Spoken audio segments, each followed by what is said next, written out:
ప్రభునందు ప్రియ సహోదరి సహోదరులారా, మన ప్రభువును రక్షకుడైన యేసుక్రీస్తు అమూల్యమైన నామమున ఈ ఉదయకాలం చేరి వచ్చిన మీకందరికీ హృదయపూర్వక శుభములు అలాగే వందనాలు తెలియజేస్తున్నాం. ప్రేమతో అల్పుడునైన నన్ను మీ మధ్యకు ఆహ్వానించినందుకు స్థానిక సంఘానికి, దేవుని సేవకునికి, బాధ్యత కలిగిన పెద్దలకు, సహోదరులకు హృదయపూర్వకమైన కృతజ్ఞతలు తెలియజేస్తున్నాను. దేవుని వాక్యాన్ని చదువుకుందాం.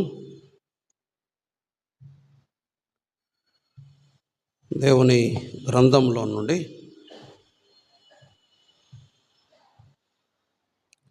అపోస్తలుడైన పౌలు కొరింథీయులకు రాసిన మొదటి పత్రిక. అపోస్తలుడైన పౌలు కొరింథీయులకు రాసిన మొదటి పత్రిక 2వ అధ్యాయం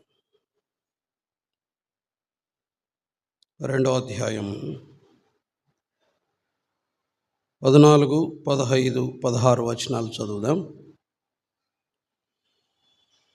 ప్రకృతి సంబంధి అయిన మనుష్యుడు దేవుని ఆత్మ విషయములను అంగీకరింపడు. అవి అతనికి వెర్రితనముగా ఉన్నవి. అవి ఆత్మానుభవము చేతనే వివేచింపదగును గనుక అతడు వాటిని గ్రహింపజాలడు. ఆత్మ సంబంధి అయిన వాడు అన్నిటినీ వివేచించును గాని అతడు ఎవని చేతనైనను వివేచింపబడడు. ప్రభువు మనస్సును ఎరిగి ఆయనకు బోధింపగలవాడెవడు? మనమైతే క్రీస్తు మనస్సు కలిగిన వారు. ప్రార్థన చేద్దాం. పరిశుద్ధుడైన తండ్రి, మిమ్మల్ని స్తుతిస్తున్నాం. ఈ ఉదయకాలం మరొకసారి మీ పాదాల దగ్గర మా తలలు వంచి మోకరించాం. మాతో మాట్లాడండి. ముందున్న సమయం మాకు దీవెనకరంగా చేయండి. మీ ప్రియ కుమారుడు మా ప్రభు అయిన యేసుక్రీస్తును మా మధ్య మహిమపరచండి. సంఘము, సహోదరులు క్షేమం పొందటానికి మీరు సహాయం చేయండి. మీ దాసుని బలహీనతలో మీరు ఆదుకోండి. పరలోకము నుండి మీరే వర్తమానాన్ని అందించి మీ ప్రియ కుమారుణ్ణి మహిమపరచుమని, మాకు మేలు క్షేమం కలుగు చేయమని యేసు ప్రభువు నామమున స్తుతులు చెల్లించి ప్రార్థన చేస్తున్నాము తండ్రి. ఆమెన్. ప్రియులారా, ఈ ఉదయకాలం అపోస్తలుడైన పౌలు కొరింథీయులకు రాసిన మొదటి పత్రికలో నుండి సంగతులు వింటూ వస్తున్నాం. 2వ అధ్యాయంలో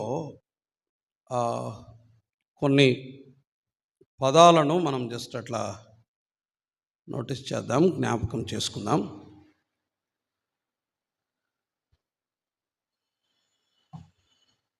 14వ వచనం, ప్రకృతి సంబంధి అయిన వాడు మనుష్యుడు దేవుని ఆత్మ విషయములను అంగీకరింపడు.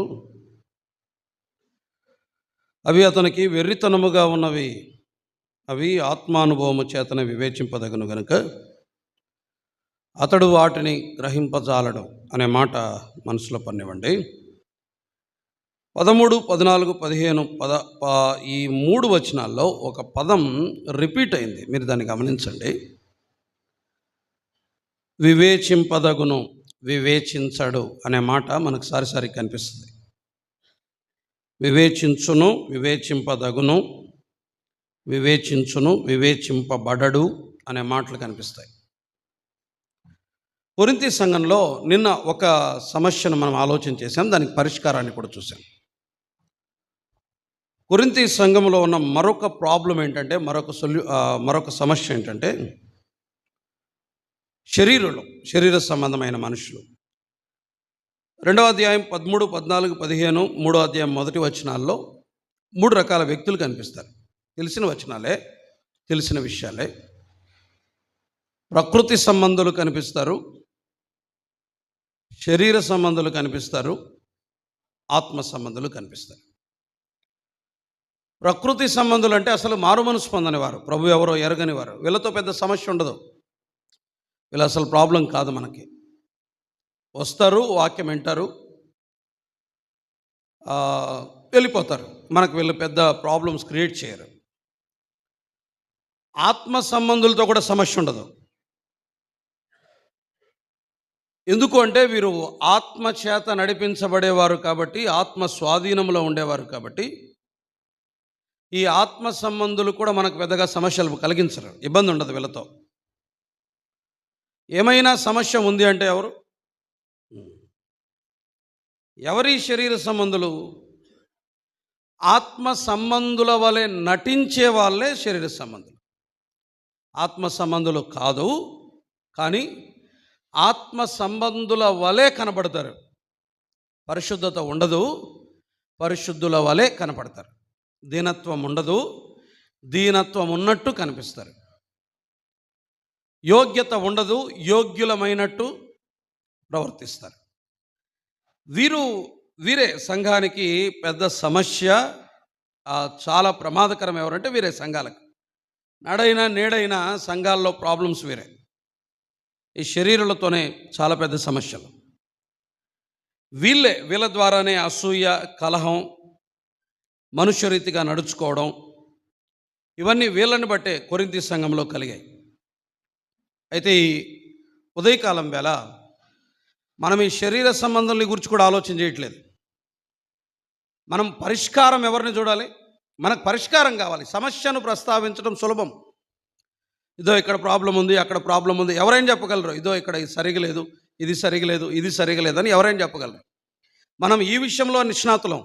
ఎక్కడ ఇది చూడు, లోపం చూడు, ఇదో ఇక్కడ చూడు, అది అక్కడ చూడు. ప్రపంచానికి కావలసినంతమంది విమర్శకులు ఉన్నారు. ప్రపంచంలో కోటాను కోట్ల మంది, లెక్కలేని మంది విమర్శకులు ఉన్నారు. కావాల్సింది విమర్శకులు కాదు, దానికి పరిష్కారాన్ని చూపదగిన వాళ్ళు. సంఘాల్లో కూడా ఎక్కువ మంది ఎవరు చెప్పండి? పరిష్కారం కోరేవాళ్ళు కాదు. వీళ్ళకి కావాల్సింది, వీళ్ళకి పరిష్కారం అక్కర్లా. వీళ్ళకేం కావాలి? వీళ్ళు ఎత్తి చూపటానికి ఒక సమస్య కావాలి. వీళ్ళ ఉనికిని చాటుకోవడానికి ఎవడైనా ఒక తప్పు చేయాలి. యేసుప్రభు కాలంలో కూడా ఉండేవాళ్ళు వీళ్ళు. యేసుప్రభు వెంటే ఉంటారు, తప్పు చేస్తేనే పట్టుకుంటారు. ఎవరు? శాస్త్రులు, పరిచయులు. వీళ్ళు యేసుప్రభు కాలంలో కూడా ఉన్నారు. వీళ్ళకి కావాల్సింది పరిష్కారం కాదు. వీళ్ళకేం కావాలి? రంధ్రాన్వేషణ చేయడంలో నిష్ణాతులు వీళ్ళు. అంటే ఎక్కడ రంధ్రాలు ఉన్నాయి, ఎక్కడ పొరపాట్లు ఉన్నాయి, ఎక్కడ బలహీనతలు ఉన్నాయి, ఇతను ఎక్కడ తప్పు చేస్తాడు, ఈ సేవకుడు ఎక్కడ దొరుకుతాడు, ఈ పెద్ద ఎక్కడ దొరుకుతాడు, ఈ సంఘంలో ఎక్కడ లోపాలు దొరుకుతాయి, నేను ఎప్పుడు ప్రశ్నించాలి, నా ఉనికి నేను ఎప్పుడు చాటుకోవాలి.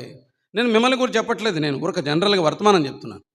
మీరు అనుకుంటే నాకు సంబంధం లేదు. ఎక్కువ చాలా చోట్ల ఉంటారు, చాలా చోట్ల ఉన్నారు. ఈ సంఘం ఆ సంఘం అని కాదు, దాదాపు ప్రతి సంఘంలో వీళ్ళు ఉన్నారు. రైట్? మనకు కావాల్సిందేంటి? పరిష్కారం. పరిష్కారం ఎవరు అంటే ఆత్మ సంబంధులే. పరిష్కారం మనకు కావాల్సింది ఆత్మ సంబంధుల ద్వారానే. అందుకనే ఈ ఉదయకాలం ఆత్మ సంబంధులు ఎలా ఉంటారో ఆలోచించేద్దాం. మీ మీ మీ ప్రవేశం చాలా ప్రమాదకరం. ఈ మందిర ప్రవేశం ఇటు ఎక్కలేము, అటు ఎక్కలేము, మధ్యలో ఎక్కలేకపోతున్నాం. నేను కూడా 2-3 సార్లు, ఇప్పుడు బ్రదరు కింద పడిపోయాడు పాపం, ఎవరో సహోదరుడు. నేను కూడా 2 సార్లు తొందరపడ్డాను. మరి పెద్దవాళ్ళు మీరు ఎట్లా, మీకు అలవాటు ఏంటది? కళ్ళు మూసుకుని కూడా మీరు ఎక్కేస్తారు. వచ్చి కొత్తలో కొంచెం ప్రమాదం. కొంచెం అది ఏదైనా సరి చేస్తే బాగుండేమో అని అనిపించింది. ఇటు ఎక్కాలన్నా అది అడ్డొస్తుంది, మధ్యలో నుంచి రావాలన్నా అది స్కిడ్ అవుతుంది. మాలాంటి వాళ్ళు పడ్డారంటే చాలా కష్టం. కొంచెం దాని గురించి మనసు పెడితే బాగుంటుందేమో. సరే, నేను ఊరిక నాకు అర్థమై, ఆయన ఇందాక కింద పడ్డాడు పాపం, ఎవరో ఒక ఆయన, అందుకని చెప్తున్నాను. ఇప్పుడే చూశాను నేను. సరే ఆత్మ సంబంధుల్ని గురించి మనం ఆలోచించేద్దాం. ఆత్మ సంబంధులు ఎవరున్నారు కొరింథీ సంఘంలో? అందుకని ఈ కొరింథీయులకు రాసిన మొదటి పత్రికలో ఒక ఆత్మ సంబంధి తనను గురించి తాను పరిచయం చేసుకుంటాడు. ఎవరో కాదు, అపోస్తలుడైన పౌలే. తనను గురించి తాను మెన్షన్ చేసినటువంటి సందర్భాల్ని మనం చూద్దాం. ఆత్మ సంబంధి అయిన పౌలు తన్ను గూర్చి తాను కొన్ని చోట్ల ఆయన తన పరిచయాన్ని చేసుకున్నాడు. నేను ఇక్కడ ఉన్నాను, నేను అక్కడ, నేను ఇలా, నేను అలా, నేను ఈ విధంగా, నేను ఆ విధంగా అని కొన్ని చోట్ల తనను గూర్చి తాను చెప్పుకున్నాడు. ఆ భాగాల దగ్గరికి వెళ్దాం. ఆ భాగాల దగ్గరికి వెళ్ళి మనం ఆలోచించేద్దాం. సో మనం ఏం ఆలోచించబోతున్నాం? ఆత్మ సంబంధిని గురించి. ఆత్మ సంబంధికి ఒక లక్షణం ఉంటుంది. ఇప్పుడు రండి మళ్ళీ 14వ వచనం నుండి. ప్రకృతి సంబంధి అయిన మనుషుడు దేవుని ఆత్మ విషయములను అంగీకరింపడు. అవి అతనికి వెర్రితనముగా ఉన్నవి. అవి ఆత్మానుభవము చేతనే ఏమన్నాడు? ఆత్మానుభవము చేతనే దగును కనుక చాలు. తర్వాత మళ్ళీ ఏమన్నాడు? వివేచించును అని అన్నాడు. మళ్ళీ ఏమన్నాడు? వివేచింపబడడు అని అన్నాడు. సో ఒక పదం సారికే ఉంది. ఆత్మ సంబంధి దగ్గర ఒక పదం వాడారు. ఏంటది? వివేచించడం. దీన్ని గ్రీక్లో అనాక్రినో అనే పదం వాడారు. గ్రీక్లో అనాక్రినో అని అంటది. వింటున్నారా? కొంచెం అవసరమైన వర్తమానం మనసు పెట్టండి. అనాక్రినో అనే గ్రీక్ వర్డ్ వాడారు. అనాక్రినో అంటే అర్థం ఏంటంటే, ఇక్కడ వివేచించబడ్డం అని ఉంది, కానీ అనాక్రినో అంటే మీనింగ్ ఏంటంటే ఎవాల్యుయేట్ చేయడం. ఎవాల్యుయేట్ చేయడం అంటే లెక్క కట్టడం, అంచనా వేయడం. దేనినైనా లెక్క కట్టి అంచనా వేసి దానికి ఒక వెల కడతాడు. బాగుంది, బాగలేదు అని. అనాక్రినో అనే పదానికి అర్థం ఏంటంటే, ఆత్మ సంబంధికి ఉండే అతి ప్రధానమైన లక్షణం ఏంటంటే అతడు లెక్క కడతాడు, లేకపోతే అంచనా వేస్తాడు, లేకపోతే దానికి విలువ కడతాడు. లెక్క కట్టడం, అంచనా వేయడం, విలువ కట్టడం, ఏదో ఒక పదం. ఈ పదం అర్థం కావడానికి మీ ఇళ్ళల్లో టీవీలు ఉన్నాయా? చెప్పండి. టీవీలు ఉన్నాయి కదా, రైట్. నేరుగా వెళ్ళి టీవీ తెచ్చుకున్నారా మీరు? లేదు. ఏం చేస్తారు? షాప్లోకి వెళ్ళి 10-15 టీవీలు చూస్తారు. సరే, టీవీల సంగతి వదిలేయండి. మీరే కదా, మంగళగిరే కదా. మంగళగిరి దేనికి ప్రసిద్ధమా? రైట్. వెళ్ళి టక్కుమని తెచ్చుకుంటారా? ఇది అదిది అని చెప్పి దాంట్లో ఒక 5 సెలెక్ట్ చేసి, ఈ 5 నుంచి మళ్ళీ ఒక 2 తీసి, ఆ 2 నుంచి ఏమంటారు దీన్ని? అంచనా వేయడం, లెక్క కట్టడం. ఇది సరిపోదు, ఇది సరిపోదు, ఇది సరిపోదు, ఇది కాదు, ఇది కాదు, దిస్ ఈజ్ ద బెస్ట్ అని ఒకటి పిక్ చేస్తారు. దాన్ని ఏమంటారు? లెక్క కట్టడం, లేకపోతే అంచనా వేయడం, లేకపోతే వెల కట్టడం. ఆత్మ సంబంధి లక్షణం ఇది. ఆత్మ సంబంధి లెక్క కడతాడు, అన్నిటినీ వివేచించి దానికి ఒక వెల కడతాడు. ఓహో, ఇది బాగుంది, ఇది బాగలేదు. ఇది ఆత్మ సంబంధి యొక్క లక్షణం. ఎలా లెక్క కడతాడు? మానవ జ్ఞానం కాదు. చూడండి కావలిస్తే ఇక్కడే కొరింథీయులకు రాసిన మొదటి పత్రిక, ఈ ఆత్మ సంబంధి లెక్క కట్టడానికి గల కారణాలు మనం చూద్దాం. 10వ వచనం చూడండి. మనకైతే దేవుడు వాటిని తన ఆత్మ వలన బయలుపరిచి. ఎవరు బయలుపరుస్తారు? దేవుడే. ఆత్మ వలన బయలుపరుస్తాడు. ఇతను ఏవైనా కానీ నేర్చుకున్నాడంటే దేని ద్వారా? ఆత్మ వలన అని అన్నాడు. ఆత్మే బయలుపరుస్తాడు. 13వ వచనం. మనుష్య జ్ఞానము నేర్పు మాటలతో గాక ఆత్మ సంబంధమైన సంగతులతో సరిచూచుచు ఆత్మ నేర్పు మాటలు. మళ్ళీ ఏమన్నాడు? ఆత్మ నేర్పించేవాడు ఎవరు? బయలుపరచేవాడు ఆయనే, నేర్పించేవాడు ఆయనే. తర్వాత ఇంకేమన్నాడు? 15లో ఆత్మ సంబంధి అయిన వాడు అన్నిటినీ వివేచించును గాని అప్పుడు విలువ కడతాడు. అప్పుడు ఆత్మ సంబంధి ఒకదానికి విలువ కడతాడు, లెక్క కడతాడు. ఇప్పుడు చెప్పండి, బయలుపరిచేవాడెవరు? పరిశుద్ధాత్ముడే. నేర్పించేవారెవరు? పరిశుద్ధాత్ముడే. రైట్. ఆత్మ బయలుపరుస్తాడు, ఆత్మ నేర్పిస్తాడు. ఆత్మ సంబంధం ఏం చేస్తాడు చెప్పాలి, లెక్క కడతాడు. ఓ రైట్. ఎవరి సహాయం ద్వారా? ఆత్మ ద్వారా, ఆత్మ సహాయము ద్వారా ఇతడు అన్నిటిని వివేచించి లెక్క కడతాడు. ఇది ఆత్మ సంబంధి యొక్క లక్షణం. రైట్. వేటిని లెక్క కడతాడు అన్నదే మన పాఠం. వేటిని వివేచిస్తాడు అన్నదే మన పాఠం. ఆత్మ సంబంధి అయిన వాడు వేటిని వివేచిస్తాడు, వేటిని లెక్క కడతాడు, వేటిని అంచనా వేస్తాడు, దారిని పోయే ప్రతిదాన్ని కాదు.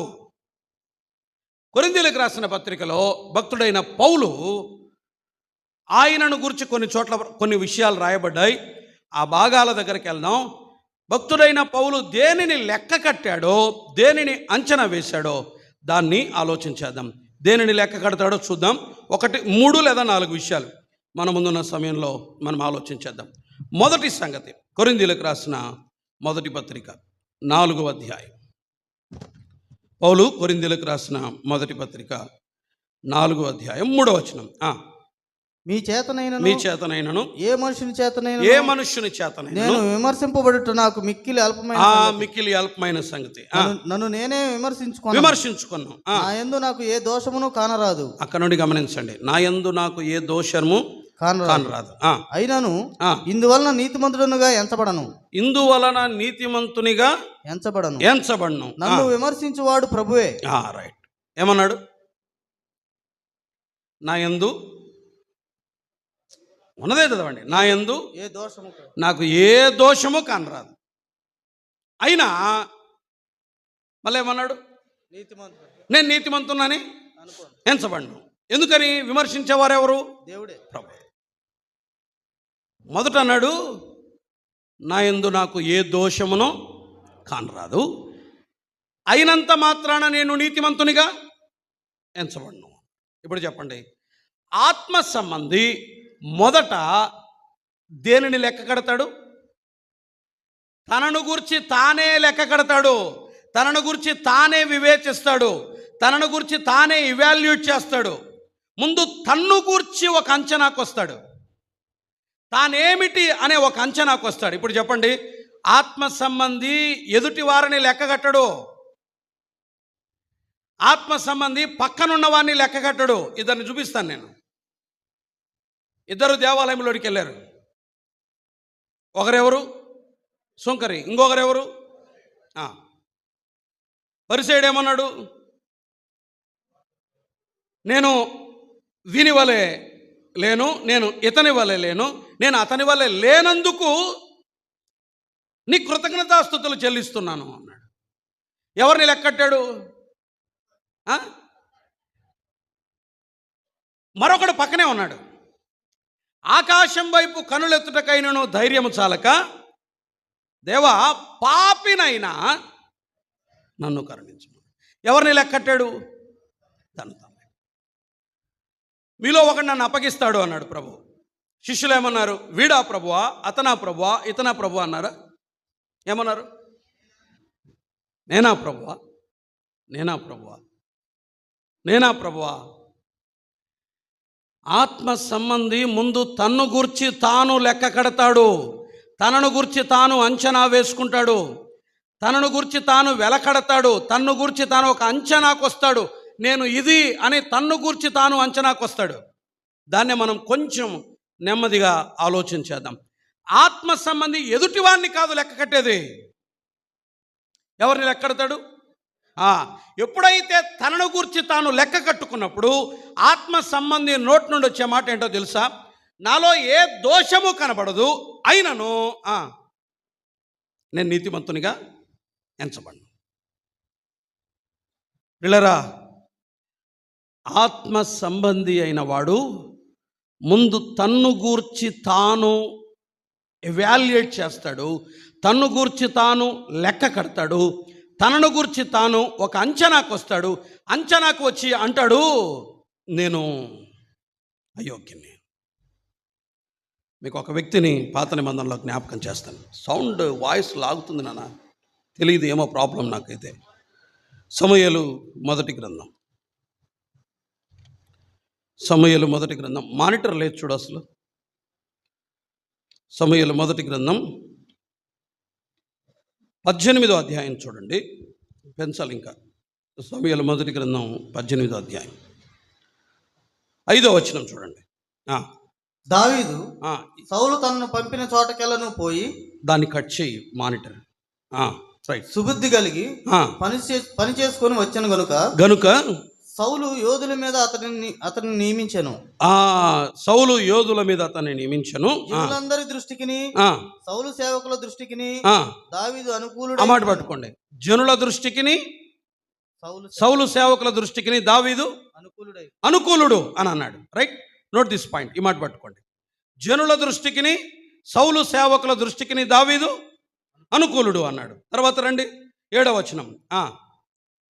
ఆ స్త్రీలు ప్రతిగానములు చేయుచు వాయించుచు సౌలు 1000 కొలదియు దావీదు 10,000 కొలదియు శత్రువులను హతము చేసిరనిరి అని అన్నాడు. ఇశ్రాయేలు స్త్రీలు ఏమన్నారు? దావీదు 10,000 కొలది. జనులందరూ ఏమన్నారు? దావీదు జనులందరి దృష్టికి అనుకూలుడు అన్నారు. రండి, అలాగే కిందికి రండి, పైకి రండి. 18వ అధ్యాయం.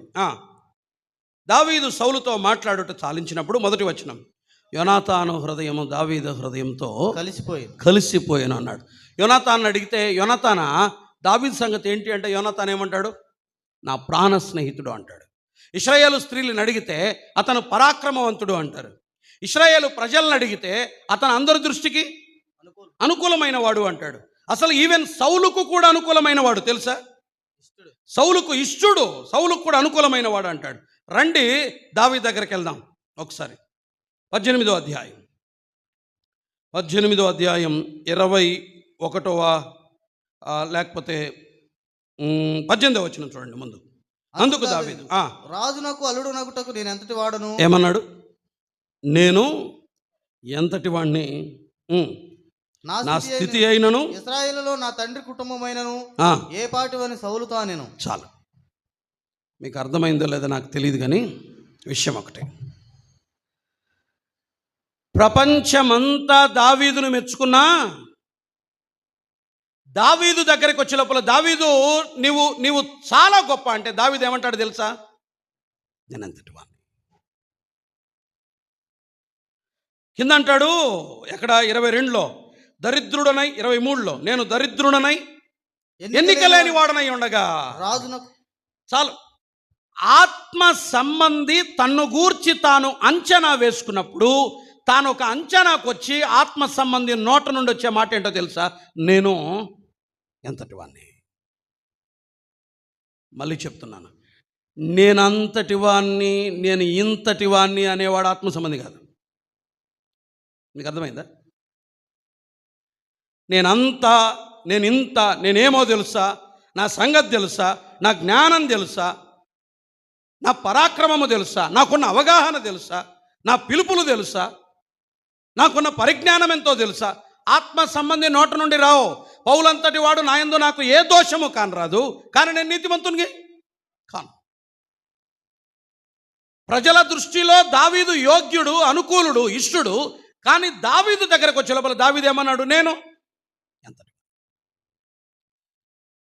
పరలోకపు దేవుడే మోషేను యోగ్యునిగా ఎంచి రా మోషే అంటే, మోషే అన్నమాట ఏంటి చెప్పండి? నేను ఎంతటి వాణ్ణి. ఆత్మ సంబంధి తన్ను గూర్చి తాను లెక్క వేసుకున్నప్పుడు తనకు తాను అపాత్రునిగా కనిపిస్తాడు, తాను అయోగ్యునిగా కనిపిస్తాడు, తాను ఎన్నిక లేని వాడిగా కనిపిస్తాడు. ఎవరు? ఎదుటివాడు కాదు, తనకు తాను అయోగ్యునిగా కనిపిస్తాడు. యథార్థంగా చెప్పండి, మన లోనికి మనము చూసుకున్నప్పుడు మనము ఎన్నదగిన వారం అనుకున్నామా, ఎన్నిక లేని వారు అనుకున్నామా? సంపాదించుకుంటే వచ్చిందా ఈ వరం? సంపాదించుకుంటే వచ్చిందా రక్షణ? సంపాదించుకుంటే వచ్చిందా ఈ పరిజ్ఞానం? రక్షణ ఆయన కృప, రక్షణ ఆయన కృప. వరము, అసలు వరానికి ఒక పేరుంది, ఏమని? కృప. కృప ద్వారా వరం. గృహ నిర్వాహకత్వము అదే నువ్వు పెద్ద పరిచారకుడు, సేవకుడు అనే గృహ నిర్వాహకత్వం ఉందే, ఇది ఎలా వచ్చింది? కృప. పేతురు పత్రికలో అన్నాడు, గృహ నిర్వాహకత్వము ఆ దేవుని కృప నానావిధములుగా ఉన్నది. ఆ నానావిధములైన కృపలో ఒకటి ఏంటుంది చెప్పండి? ఇప్పుడు నువ్వు ఉన్నవే పెద్దగా, పరిచారకునిగా, సేవకునిగా, సువార్తికునిగా, దేన్ని బట్టి ఇచ్చాడు ఆయన? యోగ్యుడని కాదు, కృపను బట్టి అనుగ్రహించబడినది ప్రతిదీ కృప అయితే నువ్వెందుకు అతిశయిస్తున్నావు? ఎందుకంత విర్రవీగుతున్నావు? ఎందుకంత పొగరు మాటలు మాట్లాడుతున్నావు? దీనత్వం ఏది? సాత్వికత ఏది?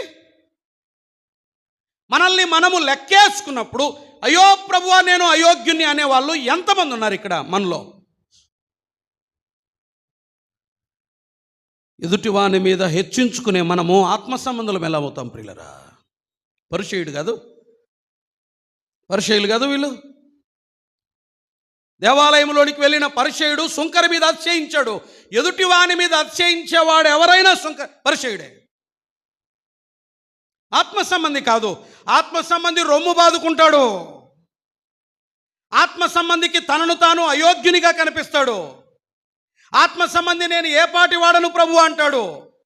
ఆత్మ సంబంధి నేను అల్పుణ్ణి ప్రభు అంటాడు. ఎందుకు అంటే అనుగ్రహించబడిన ప్రతిదీ కృపచేత అనుగ్రహించబడింది, మనం సంపాదించుకున్నది కాదు.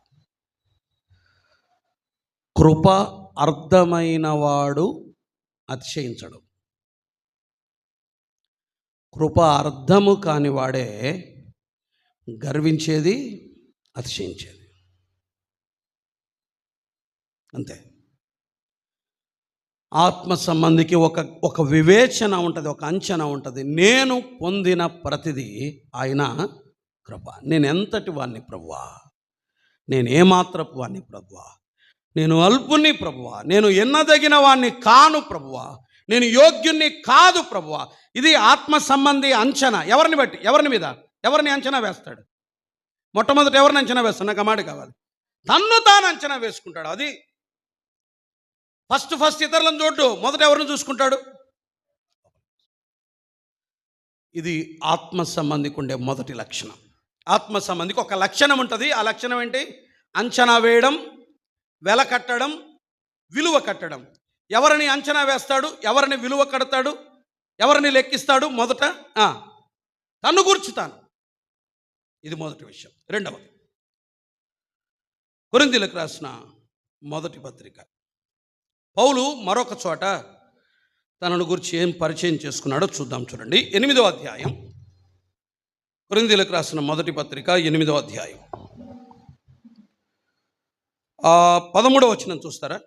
కాబట్టి భోజన పదార్థము వలన నా సహోదరునికి అభ్యంతరము కలిగిన ఎడల నా సహోదరునికి అభ్యంతరము కలగజేయకుండుటకై నేను ఎన్నటికి మాంసము తినను అని అన్నాడు. నా సహోదరునికి అభ్యంతరము కలుగ చేయకుండుటకై నేను ఎన్నటికీ మాంసం తినను అని అన్నాడు. ఇంకొక వచనం కూడా చూద్దామా? 10వ అధ్యాయం 33వ వచనం అనుకుంటాను, ఒకసారి చూడండి. ఈలాగున నేను కూడా స్వప్రయోజనమును కోరక అనేకులు రక్షింపబడవలనని వారి ప్రయోజనమును కోరుచు అన్ని విషయములలో అందరినీ సంతోషపెడుతున్నాను అని అన్నాడు. 2 విషయాలు మనసులో పెట్టుకోండి. ఈ వచనం అర్థం కావడానికి పౌలు అంటాడు, ఒకవేళ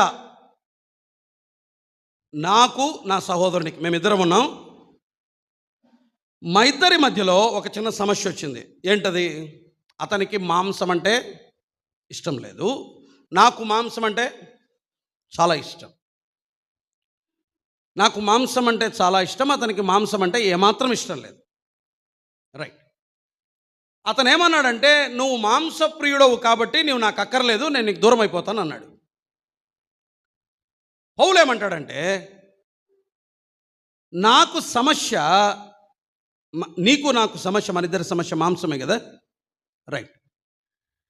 నాకు ఎంత ఇష్టమైనా ఏది? మాంసం. నేను ఎంత ప్రియముగా మాంసాన్ని భావించినా నాకు మాంసం కాదు, నేను మాంసాన్ని మానేస్తా. ఎందుకని?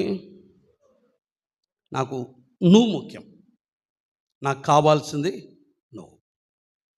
ఇప్పుడు చెప్పండి, ఆత్మ సంబంధి లెక్క కట్టినప్పుడు ఎవరు విలువైన వాడిగా కనిపిస్తారు? తన అభిప్రాయము కంటే, తన ఇష్టము కంటే, తన కోరిక కంటే, తన ప్రాధాన్యతల కంటే ఎవరిని ముఖ్యమంటాడు? నాకు నీవు ముఖ్యం, నాకు నువ్వు ముఖ్యం. మాంసం కాదు నాకు ముఖ్యం. మాంసము నేను మాంసం నీకు నాకు అభ్యంతరం, మాంసాన్ని మానేస్తా. నా ఇష్టాలను పక్కన పెడతా, నా ప్రాధాన్యతల్ని పక్కన పెడతా, నా కోరికల్ని పక్కన పెడతా, నా అభిప్రాయాల్ని పక్కన పెడతా, నాకున్న వాటన్నిటిని పక్కన పెట్టేస్తా. నాకు కావాల్సింది ఎవరు? ఇప్పుడు ఈ ఆత్మ సంబంధి లెక్క కట్టినప్పుడు ఆత్మ సంబంధికి తను విలువైన వాడు అనిపిస్తాడా, ఎదుటివాడు విలువైన వాడు అనిపిస్తాడా? అంతే. ఇప్పుడు చెప్పండి, ఆత్మ సంబంధి లెక్క కట్టేది మొదటిది తన్ను గూర్చి తాను లెక్క కడతాడు, రెండవది ఎవరిని అంచనా వేస్తాడు? తన సహోదరుని అంచనా వేస్తాడు. తన సహోదరుని అంచనా వేసినప్పుడు తనకంటే,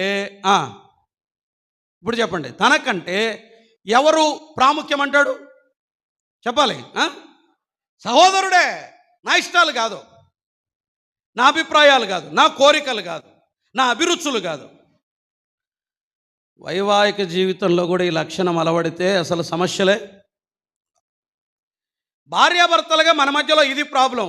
నాకు దీన్ని మానుకోవడానికి నాకు పెద్ద కష్టమేమీ కాదు. నాకెవరు కావాలి? నాకు నువ్వు కావాలి. దీన్ని వదిలేస్తా. నాకు తెలిసిన ఒక సోదరుడు ఉన్నాడు, ఇదే ఎగ్జాంపులే కరెక్ట్గా యాప్ట్గా సూట్ అవుతుంది. అతను విపరీతమైన మాంసాపేక్ష కలిగిన వాడు.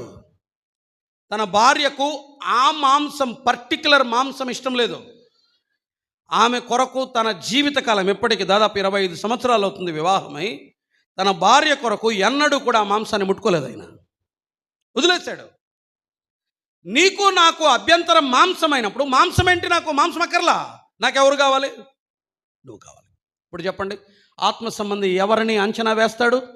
తన సహోదరుని. సహోదరుని అంచనా వేసినప్పుడు ఎవరు విలువైన వారిగా కనిపిస్తారు? సహోదరుడే. అయ్యా, నీకోసం నేను దీన్ని మానుకుంటున్నా, నాకు నువ్వు ముఖ్యం, నాకు ఈ అలవాటు కాదు, నా ప్రాధాన్యత కాదు, నా కోరిక కాదు, నా ఇష్టం కాదు, నీ కొరకై నా ఇష్టాలను, నా కోరికలను, నా అభిప్రాయాలను నేను తీసేసుకుంటున్నా, నాకు నువ్వు ముఖ్యం. నెమ్మదిగా ఆలోచించేద్దాం. ఒక్క మాట మీరు గుర్తుంచుకోండి. పరిశుద్ధ గ్రంథం అంతటిలో మీరు పాత నిబంధన గ్రంథానికి వెళ్ళండి. పాత నిబంధన గ్రంథానికి వెళ్తే లేవియాకాండం కానీ, ద్వితీయోపదేశకాండం కానీ, సంఖ్యాకాండం కానీ, నిర్గమకాండం కానీ చదువుతుంటే, వింటున్నారా? వినాలి. చదువుతుంటే కొన్ని మాటలు కనిపిస్తాయి. మీ చేతిలో మొబైల్స్ ఉంటే కాస్త పక్కన పెడతారా ప్లీజ్? మా దగ్గర యూత్ క్యాంప్ జరిగింది. దాదాపు 1200 to 1300 గ్యాదరింగ్ మాది, యవనస్తులే. మొత్తం మొబైల్స్ మొత్తం మా చేతిలో ఉంటాయి. హ్యాండ్ ఓవర్ చేసి క్లాసులకి అంటే మెసేజ్ వినాలి, చేతిలో పెట్టుకోవడానికి బాధ్యత కలిగిన వారు తప్ప. చేసాం, సక్సెస్ అయ్యాం కూడా. సక్సెస్ అయ్యాం. కాదేమో అనుకున్నాం, ఫెయిల్ అయినా పర్లేదు, ప్రయత్నం చేద్దాం అనుకున్నాం, ప్రయత్నం చేసాం, సక్సెస్ అయ్యాం.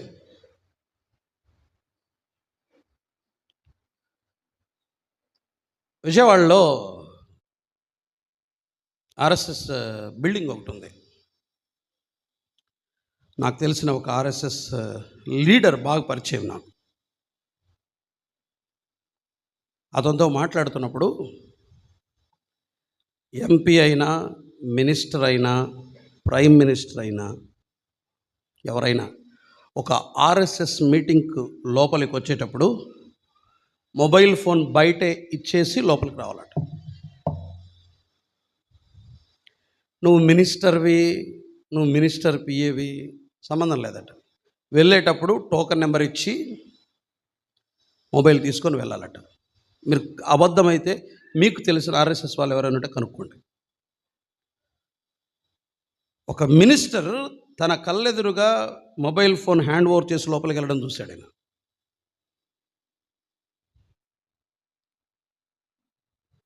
మనం మాత్రం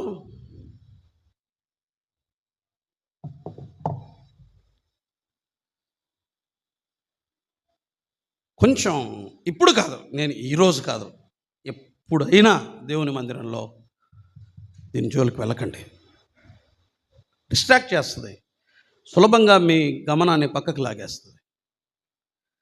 ఒక చిన్న టెక్స్ట్ మెసేజ్ చాలు, ఇట్లా తీసి ఎవరు పెట్టినారు, ఏమంత అర్జెన్సీ, మనం ఏమన్నా ప్రధానమంత్రుల అంత ఎమర్జెన్సీ ఉండాలి, జస్ట్ 1 hour. అది వాక్యాన్ని అగౌరవించినట్టయితుంది. ఓకే, రైట్, ప్లీజ్ ఏమనుకోకండి, మీకు బాధ అనిపిస్తే క్షమించండి. రైట్, ఏమింటున్నాం? ఆత్మ సంబంధి అయిన వాడు తన సహోదరులు ఎక్కడతారు. మీరు పాత నిబంధన గ్రంథాన్ని మీరు చూడండి, తెలుసు, మనకు తెలిసిన వచనాలు. నేను ఎక్కువ వచనాలు చూపించట్లేదు, ఊరిక జస్ట్ గ్లిమ్సెస్ అట్లా ఇచ్చి నేను ముగిస్తాను. నీ పొరుగువాని ఎద్దు గుంటలో పడినట్టు నీకు కనబడితే అని ఉంటుంది. నీ ఇంటికి పిట్టకోడు కట్టుకో అంటాడు. ఎందుకని? ఎవడైనా కింద పడతాడేమో. నీ కళ్ళెదురుగా గుంట పడ్డప్పుడు కనపడ్డప్పుడు దాన్ని నువ్వేం చేయాలి? నువ్వు పడతావని కాదు, ఎవరైనా పడతారేమో, ఎవరి ఎద్దైనా పడుతుందేమో, ఫలానా చోట నష్టం జరుగుతుంది వేరే వాడిది, నువ్వు కాపాడాలి, నువ్వు సంరక్షించాలి, నువ్వు జాగ్రత్త పడాలి. పాత నిబంధన గ్రంథములో ప్రభువు చెప్పిన మాట ఏంటంటే, నీ పొరుగువాని ఎద్దు జాగ్రత్త, నీ పొరుగువాని భార్య విషయమై జాగ్రత్త, నీ పొరుగువాని ఇల్లు జాగ్రత్త, పరదేశీ విషయమే జాగ్రత్త, అతని విషయమే జాగ్రత్త, ఇతని విషయమే జాగ్రత్త అని ఉంటుంది. కానీ నీ విషయమే జాగ్రత్త, నీ హక్కులు జాగ్రత్త, నీ అధికారాలు జాగ్రత్త ఉందా బైబిల్లో? బైబిల్లో నీ స్వీయ హక్కుల కొరకై, నీ స్వంత హక్కుల కొరకై పోరాడమని ఒక్క వచనం లేదు. నీ ప్రాధాన్యతల కొరకై పోరాడమని ఒక్క వచనం లేదు. ఏముంటుందో తెలుసా?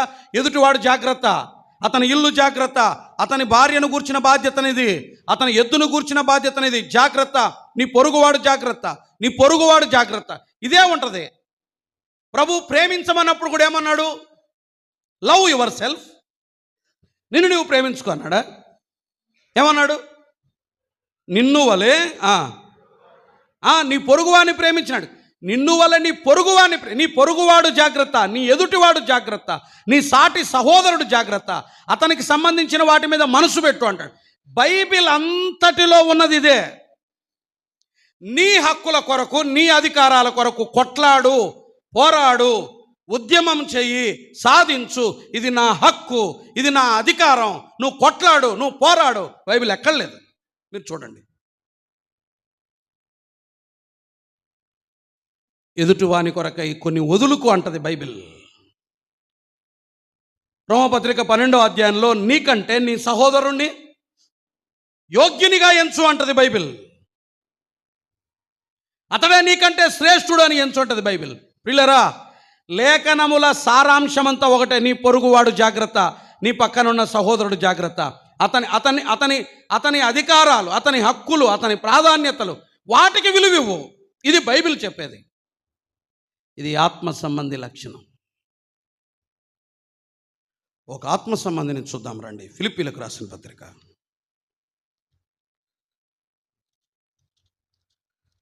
2వ అధ్యాయం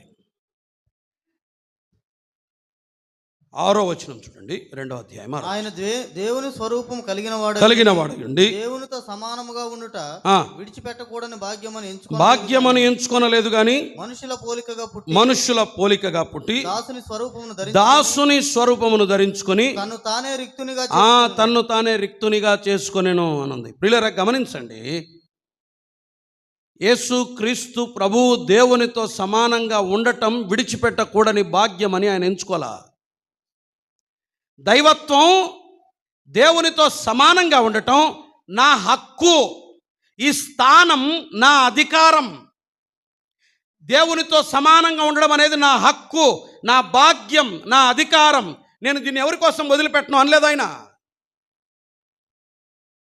విడిచిపెట్టకూడని భాగ్యమని ఎంచుకొనక దేవునితో సమానంగా ఉండటాన్ని ఆయన విడిచిపెట్టాడు.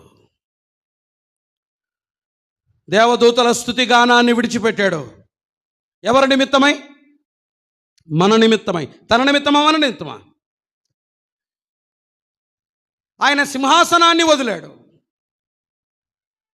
ఆయన తన భాగ్యమని, ఇది నా హక్కని, ఇది నా అధికారమని ఆయన భావించాల. దాని కొరకు ఆయన నా హక్కు నేను వదలను అంటే ఎవరేమంటారు ఆయన్ని?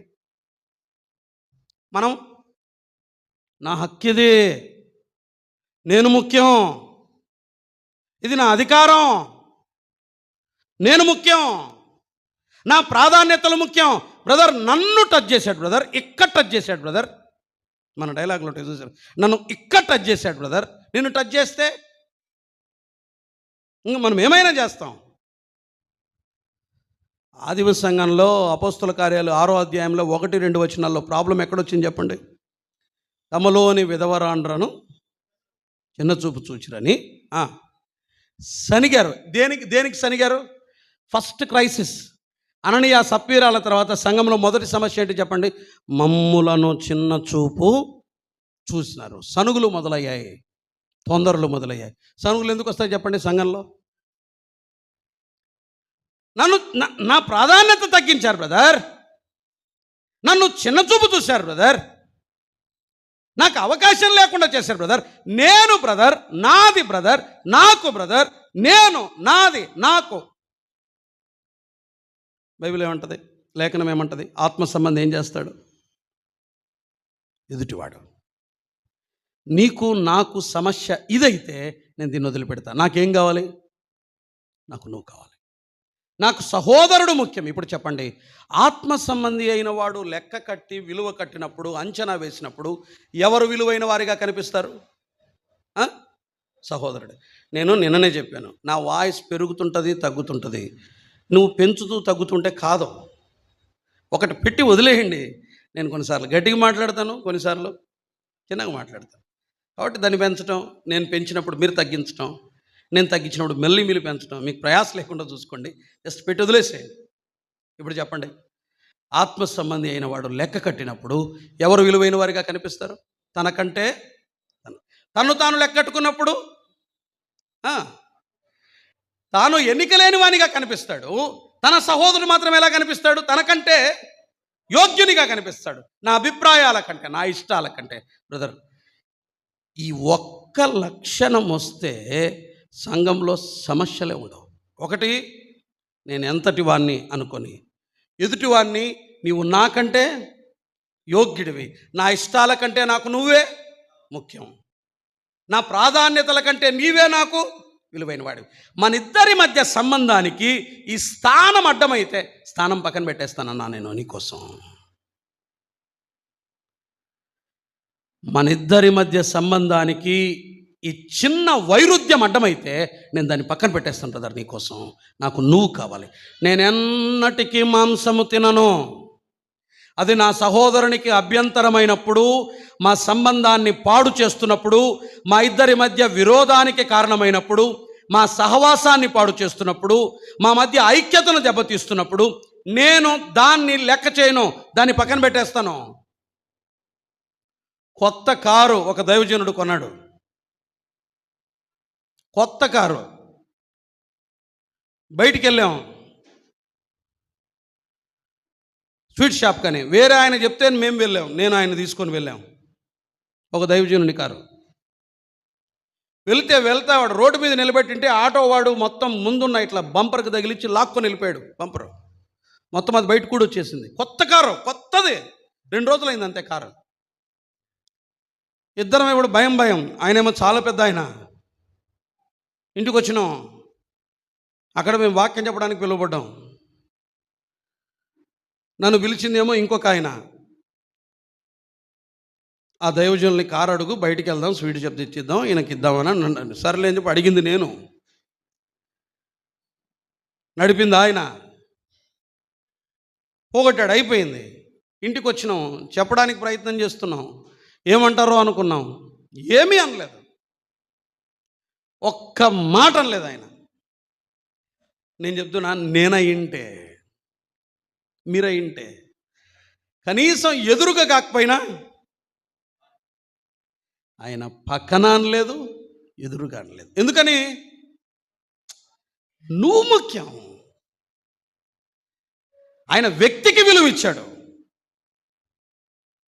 వెళ్ళరా, ఆత్మ సంబంధి తన సహోదరుణ్ణి వెలకట్టినప్పుడు, అంచనా వేసినప్పుడు తన ప్రాధాన్యతల కంటే తన సహోదరుడే విలువైన వాడిగా కనిపిస్తాడు. ఇది ఒక్క మాట చెప్పి నేను క్లోజ్ చేస్తాను. మూడవది, కొరింథీయులకు రాసిన మొదటి పత్రిక 9వ అధ్యాయం.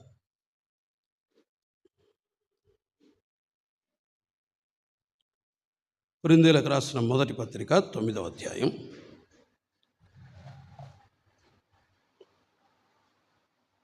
12వ వచనం చూడండి. ఇతరులకు మీ పైన ఈ అధికారంలో పాలు కలిగిన ఎడల మాకు ఎక్కువ కలదు కదా. అయితే మేము ఈ అధికారమును వినియోగించుకోలేదు. క్రీస్తు సువార్తకు ఏ అభ్యంతరమైనను కలుగజేయకుండుటకై. ఆ మాట పట్టుకోండి. క్రీస్తు సువార్తకు ఏ అభ్యంతరమైనను కలుగు చేయకుండుటకై అన్నిటినీ సహిస్తున్నాము అని అన్నాడు. 12వ వచనం చాలా అవసరమైన వచనం. పౌలు ఏ మాట మాట్లాడాడు? ఇతరులకు మీపైని ఈ అధికారం అన్నాడు. ఏ అధికారం? పైన చెప్పాడు. ఏ అధికారం తెలుసా? 5వ వచనం. తక్కిన అపోస్తుల వలను, ప్రభు యొక్క సహోదరుల వలను, కేఫా వలను, విశ్వాసురాలైన భార్యను వెంట పెట్టుకొని తిరుగుటకు మాకు అధికారం లేదా? అది మొదటి మాట. తర్వాత ఏమన్నాడు? మరియు 10వ వచనం చూస్తారా? కేవలము మన కొరకు దీన్ని చెప్తున్నాడా? అవును, మన కొరకే కదా ఈ మాట వ్రాయబడిను. ఏలయనగా దున్నువాడు ఆశతో దున్నవలను, కళ్ళము త్రొక్కించువాడు పంటలో పాలు పొందుతున్న ఆశతో త్రొక్కింపవలను. మీ కొరకు మీ కొరకు ఆత్మ సంబంధమైనవి మేము విత్తి ఉండగా మీ వలన శరీర సంబంధమైన ఫలములు కోసుకున్నట గొప్ప విషయమా కార్యమా అన్నాడు. ఈ భాగం తెలుసు కదా మీకు. దేనికి సంబంధించి? ఆలయ కృత్యములు జరిగించేవాడు ఆలయము వలన జీవనం చేయాలి. బలిపీఠం దగ్గర పరిచయం చేసేవాడు బలిపీఠం వలన పోషించబడాలి. సువార్తను ప్రకటించువాడు సువార్త వలన జీవనం చేయాలని ప్రభువు నియమించి ఉన్నాడు అని కింద వచనాల్లో అన్నాడు. సో దేనికి సంబంధించినది ఇది? సేవకుని పోషణకు సంబంధించింది. దీన్ని రకరకాలుగా వ్యాఖ్యానించే వాళ్ళు ఉన్నారు. Very clear. అక్కడ మందగాసేవాడు మందపాలు తాకుండా ఉంటాడా? ద్రాక్ష తోట వేసి దాని ఫలములు తినకుండా ఉంటాడా? సో మంద కాసేవాడు మందపాలు త్రాగొచ్చు, అది అతని అధికారం. ద్రాక్ష తోట వేసిన వాడు ద్రాక్ష తోట యొక్క ఫలములు తినవచ్చు, ఇది అతని అధికారం. ఆ ఎద్దు తను నూర్చే ఆ కళ్ళములో ఉన్నటువంటి ధాన్యాన్ని తినవచ్చు, అది దాని అధికారం. ఆలయ కృత్యములు జరిగించేవాడు ఆలయ కృత్యముల దగ్గర జరిగే వాటి ద్వారా జీవనం చేయొచ్చు, అది కూడా ఆయన అధికారం. బలిపీఠం దగ్గర పరిచర్య చేసేవాడు బలిపీఠం దగ్గర ఉన్న వస్తువుల చేత పోషించబడవచ్చు, అది కూడా అతని అధికారం. కానీ నేను ఈ అధికారాన్ని వాడుకోవట్లేదు. ఇంకొక మాట అన్నాడు, కొంచెం ఇది ఒక్కటి నోటీస్ చేస్తారా? 11వ వచనం. మీ కొరకు మేము ఆత్మ సంబంధమైనవి మేము విత్తి ఉండగా మీ వలన శరీర సంబంధమైన ఫలములు కోసుకొనుట గొప్ప కార్యమా అంటే గ్రీక్లో ఉంటుంది అబ్సల్యూట్లీ నో. గొప్ప కార్యము కాదు అంటే అర్థం ఏంటో తెలుసా? ఇప్పుడు నేను ప్రకటిస్తున్నది ఏంటి? ఆత్మ సంబంధమైన సంగతి. మీరు మీ స్థానిక సంఘంలో కానీ ఎవరికైనా సేవకులకు కానీ డబ్బులు ఇస్తారు చూడండి, ఇవి ఇస్తారు. అదేంటది? శరీర సంబంధమైన ఫలము. ఈ రెండిట్లో మేము మీకు ఇచ్చే ఆత్మ సంబంధమైనదే గొప్పది. మీరిచ్చే శరీర సంబంధమైన ఈవులు అల్పమైనవి అంటాడు పౌలు. మనమేమనుకుంటాం? చెప్పండి, మనమేమనుకుంటాం? ఇంతనా బ్రదర్, ఇంతనా? మీ జోబులోవే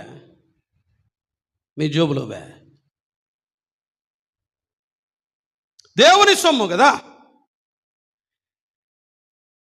ఆత్మ సంబంధమైన పరిచర్య గొప్పది, మా విత్తనము గొప్ప. అదే అన్నాడు, మేము విత్తుచున్నాం, శరీర సంబంధమైన ఫలములు మీ దగ్గర తీసుకోవటం అది చాలా స్వల్పం, ఇదే గొప్పది అంటూ అయినా నేను దీన్ని వినియోగించుకోను. ఎందుకని?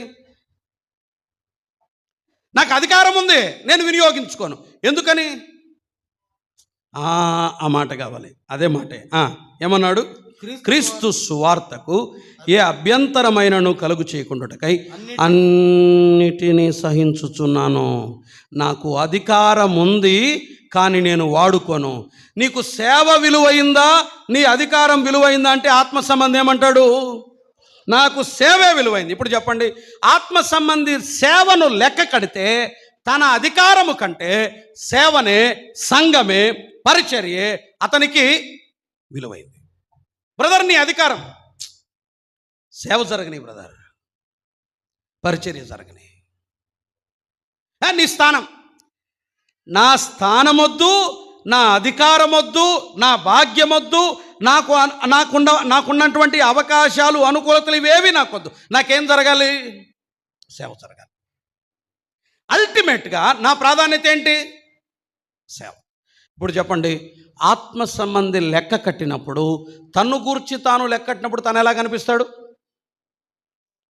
తను అల్పునిగా కనిపిస్తాడు, అయోగ్యునిగా కనిపిస్తాడు. ఎన్నడూ అతిశయించడు. 2, ఆత్మ సంబంధి తన సహోదరుని లెక్క కట్టినప్పుడు తన ప్రాధాన్యతల కంటే, తనకంటే తన సహోదరుడే విలువైన వాడు అని లెక్క కడతాడు. 3, ఆత్మ సంబంధి సేవను లెక్క కడుతున్నప్పుడు, సువార్తను లెక్క కడుతున్నప్పుడు, సంఘాన్ని, పరిచర్యను అంచనా వేస్తున్నప్పుడు ఏది విలువైందంటే ఏది విలువైంది? నా అధికారాలు కాదు, నా హక్కులు కాదు, నా భాగ్యం కాదు. నాకేం ముఖ్యం? సేవ ముఖ్యం. నాకు సేవ జరిగితే చాలు. నీ అధికారం, నాకు అధికారం లేకపోయినా పర్లా, నాకేం జరగాలి? నేను వినియోగించుకోను. ఇక్కడ యథార్థంగా చెప్పండి, నీకు నీ హక్కులు, నీ అధికారం ముఖ్యమా, సేవ ముఖ్యమా? నిజమా? నీ స్థానం ముఖ్యమా, సేవ ముఖ్యమా? సేవ జరిగితే చాలు బ్రదర్, నాకు సేవ జరిగితే చాలు. మరి నీ అధికారం నేను వాడుకోను, నాకు అక్కర్లా. నాకేం కావాలి?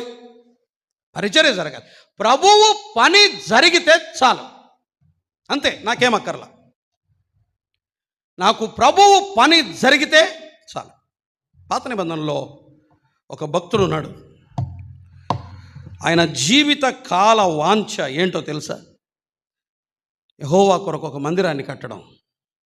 కలలుగా అన్నాడు, డబ్బు సంపాదించాడు, వస్తువులు సంపాదించాడు, సామాగ్రి సంపాదించాడు. సమూయేలు 2వ గ్రంథం 7వ అధ్యాయంలో కట్టడానికి వెళ్తే ప్రభువు, నువ్వు కట్టొద్దు, ఇప్పుడు వద్దు, నువ్వు కూడా వద్దు, ఇప్పుడు వద్దు, నువ్వు కూడా వద్దు, ఇది రైట్ టైం కాదు, నువ్వు రైట్ పర్సన్ కూడా కాదు, స్టాప్ అన్నాడు. ఇక నన్ను కట్టొద్దు అన్నాడంటే ఇంక నేను ఎవరిని కట్టని నేను అనుకోలే. చేస్తే నేను చేయాలా, చేయకపోతే ఇంకెవడు చేయకూడదు అన్నాడా? రాజు ఆయన, నీ కుమారుడే కడతానంటే ఓకే. తన కుమారుని కొరకై కొలతలనిచ్చాడు, వస్తువులనిచ్చాడు, ఆస్తినిచ్చాడు, సామాగ్రినిచ్చాడు, అన్నీ సిద్ధపరిచి సొలొమోనుకు అప్పగించి వెళ్ళిపోయాడు ఆయన. నాకు పని జరిగితే చాలు. నువ్వు చేసిన ఒకటే, నేను చేసిన ఒకటే. నేను, నా అధికారం, నా హక్కు, నా భాగ్యం నాకు అక్కర్లా. నాకేం జరగాలి? ప్రభువు పని జరగాలి, ఆయన నామం మహిమ పొందాలి, సంఘానికి క్షేమం కలగాలి. That's it. ఈ క్రమంలో నేను పక్కకున్నా పర్లా, నన్ను పట్టించుకోకపోయినా పర్లా, నా అధికారం నాకు లేకపోయినా పర్లా, నాకేం జరగాలి? ఇప్పుడు చెప్పండి, ఆత్మ సంబంధి సేవను లెక్క కడితే ఏది విలువైంది? ఆత్మ సంబంధి తనను గురించి తాను లెక్క కడుకుంటే ఎవరు విలువైనవాడు? విలువైనవాడు తాను. నేను అల్పుణ్ణి, నేను అయోగ్యుణ్ణి, నేను అపాత్రుణ్ణి. ఆత్మ సంబంధి నోటి వెంట వచ్చే మాట ఇదే. మోషే దగ్గరికి వెళ్ళండి, ఎంతటి వాడిని ప్రభువా, దావీదు దగ్గరికి వెళ్ళండి, ఎంతటి వాడిని ప్రభువా, నేనేం సరిపోతాను ప్రభువా. ఆత్మ సంబంధుల నోటను, ఇది కొంతమంది పైకి అంటుంటారు, ఇది ఏమై మేము ఎంతలే బ్రదర్, ఈ లోపల వీళ్ళకి చాలా ఉంటుంది, ఎంత అనుకుని ఉంటారు, బయటికి ఏమంటారు, మేము ఎంతలే బ్రదర్, మేము చాలా అల్పులం బ్రదర్. ఇదంతా డ్రామా. ఇది నిజంగా అంటాడు ఆత్మ సంబంధి, ఇక్కడ ఫీల్ అవుతాడు, నేను ఫిట్ కాదన్నా, నేను యోగ్యుని కాదు, నేను అర్హుని కాదు, నేను సరిపోను, నేను చాలను. ఇది ఆత్మ సంబంధి నోటి వెంట వచ్చే మాట. వీళ్ళు ఆత్మ సంబంధం. ఆత్మ సంబంధి తన సహోదరుడు తనకు విలువైన వాడిగా భావిస్తాడు. నాకు నువ్వు ముఖ్యం బ్రదర్, ఇవన్నీ పక్కన పెట్టేస్తాను, ఐ నీడ్ యూ, నాకు నువ్వు కావాలి. 3, ఆత్మ సంబంధికి సంఘము, సేవ, పరిచర్యే ముఖ్యం. నాకు పని జరిగితే చాలు, సంఘం బాగుంటే చాలు, సేవ చక్కగా జరిగితే చాలు, నా అధికారాలు, నా హక్కులు, నా స్థలాలు నాకేమీ అక్కర్లేదు. ఇది ఆత్మ సంబంధి లక్షణాలు. చిన్న పరిశీలన, మనం ఎవరం? ప్రార్థన చేద్దాం.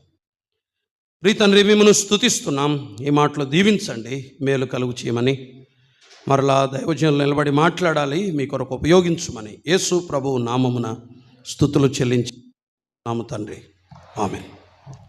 Thank you. అందరికీ వందనాలు.